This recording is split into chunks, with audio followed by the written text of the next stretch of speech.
The word for you today. Hey, we're already 2 days into the new year. This year, do first things first. It's Tuesday, January 2nd, Psalm chapter 90, verse 12.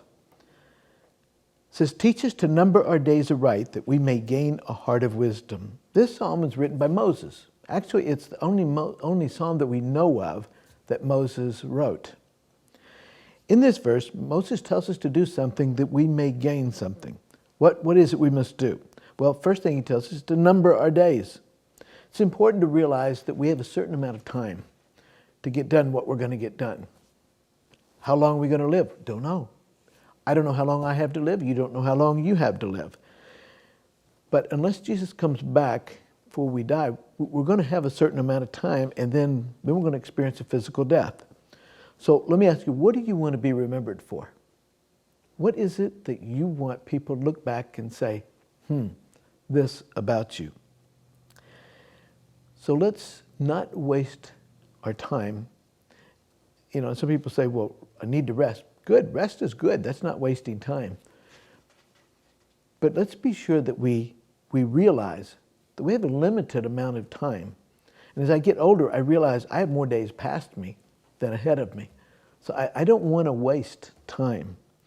And what is it, by recognizing and numbering our days, recognizing we have a limited number of days, what is it that we gain? Well, he says, gain a heart of wisdom. Proverbs chapter 13, verse 4 says, the sluggard craves and gets nothing, but the desires of the diligent are fully satisfied. The sluggard, that person who just never does anything. He wants and wants and wants, but he doesn't do anything. But the diligent, they're busy, they're doing things, they get things accomplished, they're satisfied. So how can we gain this heart of wisdom?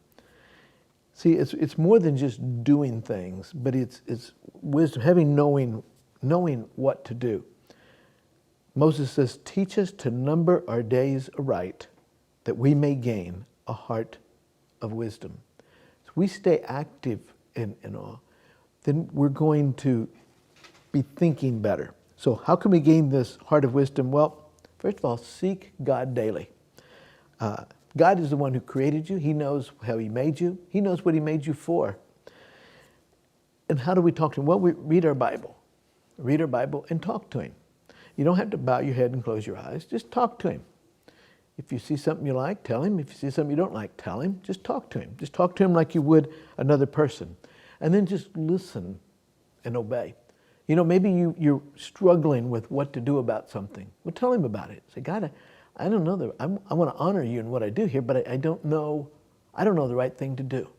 Just talk to him and then listen for a while and see what he has to say. You say, well, I do that, but I don't hear anything. Well, then you keep going, but you keep listening. You keep listening. You know, I had that situation happen here recently, and I went, and as I went, the answer didn't come until actually I was in a conversation with the person. And then the answer came. So keep listening. Seek God daily.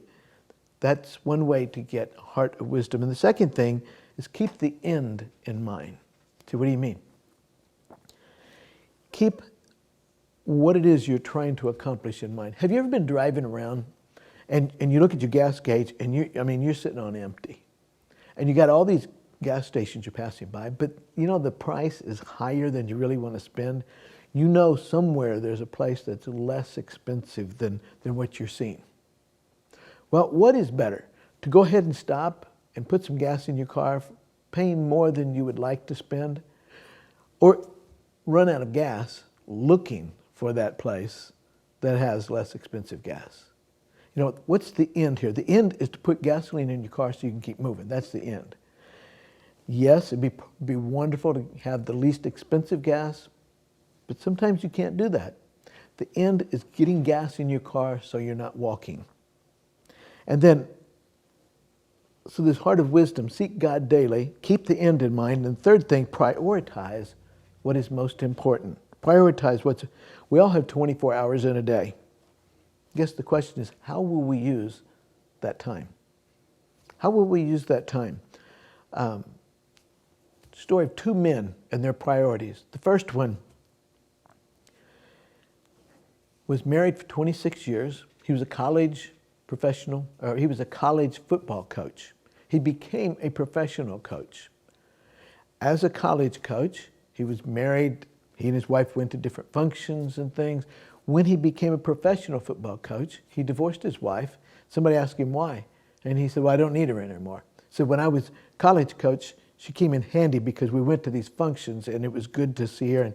And it looked good for families when they saw my wife with me, that they could trust their sons to come and I would take care of them. He says, but now I'm a professional coach. I don't need, she's expendable. I don't need her anymore. He says, my priorities is to win football games. That's my number one priority. That's the first guy. Second guy, he says, the thrill of knowing Jesus is the greatest thing that ever happened to me. I think God has put me in a very special place and he expects me to use it to his glory in everything I do. Whether coaching football or talking to the press, I'm always trying to be a Christian. He said, Christ is first, family is second, and football is third. Two men, both of them very, very successful in professional football, but two vastly different priorities in life.